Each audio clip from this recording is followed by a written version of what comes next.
வணக்கம். நான் ராஜேஷ். பணம் மூலியமா ஃபினான்ஷியலாக நீங்கள் ப்ராப்ளம்லேருந்து தப்பிக்கிறதுக்கு, இந்த ஃபினான்ஷியலாக சில பிரச்சனைகளை வராமல் தடுக்கிறதுக்கு என்னால் முடிஞ்ச சில ப்ராக்டிக்கல் டிப்ஸும் நான் உங்களுக்கு தரலான்னு இருக்கேங்க. இதை நீங்கள் ஃபாலோ பண்ணிங்கன்னா கண்டிப்பாக இந்த ஃபினான்ஷியல் க்ரைசிஸில் மாட்டாமல் இருப்பீங்க. நம்பர் 1, மேக்ஸிமம் லோன் வாங்கவே வாங்காதீங்க. வாங்கிறதுக்கு ட்ரையே பண்ணாதீங்க. எந்த சுச்சுவேஷன் வந்தாலும் சரி, லோன் வாங்காமல் இருக்கிறதுக்கு ட்ரை பண்ணுங்கள். அப்படி மட்டும் நீங்கள் இருந்துட்டிங்கன்னா உங்களுக்கு ஒரு ப்ராப்ளமும் கிடையாது. உங்களுக்கு என்ன வருமானம் வருதோ அந்த வருமானத்துக்கு ஏற்ற மாதிரி உங்கள் செலவுகளை மாற்றிக்கோங்க. அதுக்கேற்ற மாதிரி ஆல்டர்னேட் பண்ணிக்கோங்க. ரொம்ப கஷ்டம்தான். ஆனால் நீங்கள் இப்படி மட்டும் நீங்கள் வாழ்ந்துட்டிங்கன்னு வச்சிங்களேன், கடனே வாங்காமல், நீங்களும் ஒரு கோடீஸ்வரன் தான். ஓகே. நம்பர் 2, வேறு ஆப்ஷனே இல்லை. இது ஒரு எமர்ஜென்சி. எல்லா மனுஷன் தானே, எனிதிங் கேன் ஹேப்பன் இல்லையா? ஏதோ ஒரு சுச்சுவேஷன் நம்ம வாங்குகிற மாதிரி ஒரு சூழ்நிலை வருதுன்னா நம்ம பண்ண வேண்டியது என்ன தெரியுங்களா? Banks, RBI registered NBFC, government loan schemes, இந்த மாதிரி லோன்ஸ் எடுத்துக்கலாம். பட் 2 லோன்ஸ் மேலே போகாதீங்க. ஸ்டில் நம்ம கண்ட்ரோலில் இருக்கிறதுக்காக சொல்கிறேன், நம்ம கண்ட்ரோலில் இருக்குன்ற ஒரு டிப்ஸ்க்காக சொல்கிறேன். 2 லோன்ஸ் மேலே போகாதீங்க. கரெக்டாக ரீபேமெண்ட் பண்ணிவிடுங்க. ஸ்டில் இந்த லைஃப் பீஸ்ஃபுல்லாக போகும். Number 3, jewel loan. கம்மி ரேட் ஆஃப் இன்ட்ரெஸ்ட்டு வாங்குங்க, ப்ராப்ளம்ஸை சால்வ் பண்ணுங்கள், அதை கரெக்டாக ரீபேமெண்ட் பண்ணிவிடுங்க. திருப்பியும் அந்த ஜுவல்ஸை மீட்டிடுங்க. உங்கள் டியர்ட் ஒன்ஸ் கிட்ட கொடுத்துருங்க. நீங்கள் எங்கே வாங்கியிருப்பீங்கன்னு தெரியும், அவங்கக்கிட்ட கொடுத்துருங்க. ஓகேங்களா? ஸ்டில் ப்ராப்ளம் இல்லாமல் ரிலாக்ஸாக வாங்கலாம். நம்பர் 4, ரொம்ப ரொம்ப ரொம்ப சென்சிட்டிவான விஷயம். ஏன் சொல்கிறேன்னா, நம்ம ஃப்ரெண்ட்ஸ் கிட்ட, நம்ம ஃபேமிலிக்கிட்ட, நம்ம ரிலேட்டிவ்ஸ் கிட்ட, ப்ளஸ் நம்ம ஒர்க் பண்ணுற ஆஃபீஸ் கிட்ட, இந்த 3 ஆப்ஷனும் இல்லாத போதும் இல்லை இருக்கும் போதும் இந்த 4th ஆப்ஷனையும் ட்ரை பண்ணலான்னு சொல்ல வரேன்.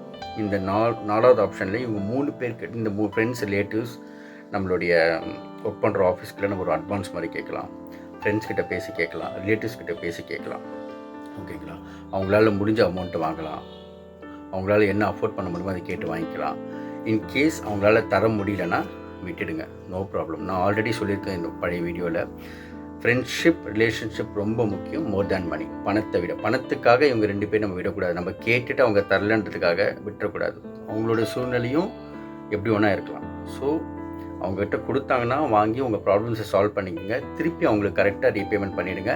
கரெக்டாக சொல்லிவிடுங்க, இந்த டைமில் பண்ண போகிறேன், இந்த டைமில் கொடுக்க போகிறது கரெக்டாக சொல்லிவிடுங்க. அவங்களும் புரிஞ்சுப்பாங்க. ஏன்னா நம்ம கூட சேர்ந்து வாழ்ந்தவங்க தானே அவங்க எல்லோரும், புரிஞ்சுப்பாங்க. இன்கேஸ் அவங்களால முடியலன்னா ப்ளீஸ் விட்டுடுங்க. அதே மாதிரி அவங்க கூட நீங்கள் இதுக்கு முன்னாடி எப்படி பழகுனீங்களோ அதே ரிலேஷன்ஷிப்பில் அதே மாதிரியே நீங்கள் அவங்க கூட பழகணுன்றது தான் நான் சொல்ல வரேன். ஓகேங்களா? இந்த மாதிரி இந்த 4 ஆப்ஷனுமே உங்கள் லைஃபு, இந்த ஃபினான்ஷியலாக எல்லாமே உங்கள் கண்ட்ரோலில் தான் இருக்குது. ஓகேங்களா? தாண்டி போகல. ஓகேங்களா? ஆனால் இந்த 4 ஆப்ஷன்ஸை தாண்டி நீங்கள் வேறு ஏதாவது சோர்ஸில் வேறு ஏதாவது விதமாக லோன் எடுக்கணும்னு ட்ரை பண்ணிங்கன்னா யுவர் லைஃப் இன் ரிஸ்க்குங்க. ஃபார் எக்ஸாம்பிள், இந்த மொபைல் ஆப் லோன்ஸ், சுத்தமாக அது கேட்டாலே எனக்கு பிடிக்காது. இந்த மொபைல் ஆப் லோன்ஸால் இவ்வளோ பேர் பாதிக்கப்பட்டிருக்காங்கன்னு எனக்கு தெரியும், நான் பார்த்துருக்கேன். அவங்க பண்ணுற மாதிரி அந்த ஹை இன்ட்ரெஸ்ட் ரேட், நான் அந்த அன்வெரிஃபைடு ஆர்பிஐ அன்ரெஜிஸ்டர்ட் ஆப்ஸ்லாம் இருக்குது பார்த்தீங்களா, அதை பற்றி பேசியிருக்கேன். ஹை இன்ட்ரெஸ்ட் ரேட்டு, என்ன மாதிரி ஹராஸ்மெண்ட்லாம் ஃபேஸ் பண்ணியிருக்காங்கன்னு தெரியாது உங்களுக்கு. அந்த பக்கமே போயிடாதீங்க. நம்பர் 2, இந்த கந்து வட்டி, மீட்டர் வட்டி, அந்த பக்கமும் போகாதீங்க. ஹை இன்ட்ரெஸ்ட் ரேட்டில் சில பேர் லோன் கொடுப்பாங்க, ப்ரைவேட் லேண்டர்ஸ், அந்த பக்கமும் போயிடாதீங்க. இந்த மாதிரிலாம் நீங்கள் போயிட்டீங்கன்னா உங்கள் லைஃப் உங்கள் கையில் கிடையாது. ரிஸ்க், நிம்மதியாகவே வாழ முடியாது. லைஃபோட பீஸ்ஃபுல்லே போயிடும். அதனால் கடன் வாங்காமல் இருக்கணும்னு தான் ட்ரை பண்ணணும். ஆனால் எல்லாருக்கும் சூழ்நிலை அப்படி இருக்காது. அப்படி வாங்கிட்டிங்கன்னா அது எப்படி, எந்த மாதிரி விஷயம் தான் நான் சொன்ன அந்த ஃபஸ்ட் 4 பாயிண்ட்ஸ்குள்ளேயே இருந்துட்டிங்கன்னா உங்கள் பிரச்சனை சால்வ். எல்லாமே உங்கள் கண்ட்ரோலில் தான் இருக்கும். உங்கள் லைஃப்பை நீங்கள் திருப்பி மீட்டு எடுக்க முடியும். எல்லாமே கரெக்டாக ரீபேமெண்ட் பண்ண முடியும். திருப்பியும் லோனே வாங்காத சூழ்நிலைலாம் அமையும் நீங்கள் கரெக்டாக பண்ணிட்டீங்கன்னா. இதெல்லாம் தாண்டி வேறு ஆப்ஷனே இல்லை, நான் எடுக்கணும்னு சொல்லிட்டு வேறு எங்கேயாவது போய் மாட்டிக்கினீங்கன்னா உங்கள் லைஃப் ரொம்ப கஷ்டத்தில் போய் மாட்டிக்கும். ஒரு சந்தோஷமாக வாழ முடியாது, ஒரு ஃபேமிலி கூட ஒரு பீஸ்ஃபுல்லாக இருக்க முடியாது. வெளியே நம்மளை எவ்வளவோ சஃபர் ஆகிருக்காங்க இந்த மாதிரி தேவையில்லாத லோன்ஸ்லாம் எடுத்து. ஸோ இது எல்லாத்தையுமே அவாய்ட் பண்ணிக்கோங்க. அந்த 4, நான் சொன்ன அந்த 4 பாயிண்ட்ஸ்குள்ளே இருந்தீங்கன்னா உங்கள் லைஃப்பை நீங்கள் கரெக்டாக கொண்டு போய் கண்ட்ரோல்டாக கொண்டு போயிட்டு திருப்பியும் மீட்டெடுத்து எல்லா கடன்லேருந்து வெளியே சந்தோஷமாக வாழலாம். இதெல்லாம் தாண்டி நீங்கள் வேறு ஏதாவது பாயிண்ட்ஸில் போயிட்டீங்கன்னா கண்டிப்பாக ரிட்டர்ன் வர முடியாது, பிரச்சனையில் மாட்டிப்பீங்க.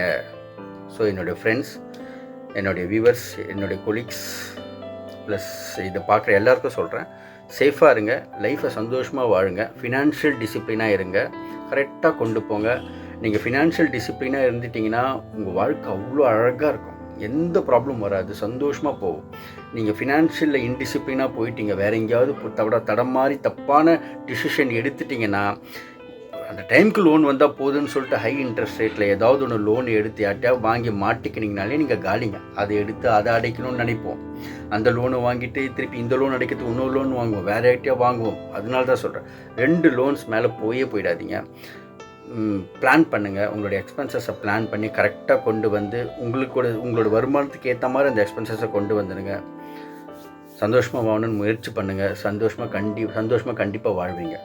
ஓகேங்களா? ப்ளீஸ் இந்த லோன்ஸ் மேக்ஸிமம் நான் சொன்ன மாதிரி பிளான் பண்ணிக்கோங்க. ஓகேவா? தேங்க்யூ.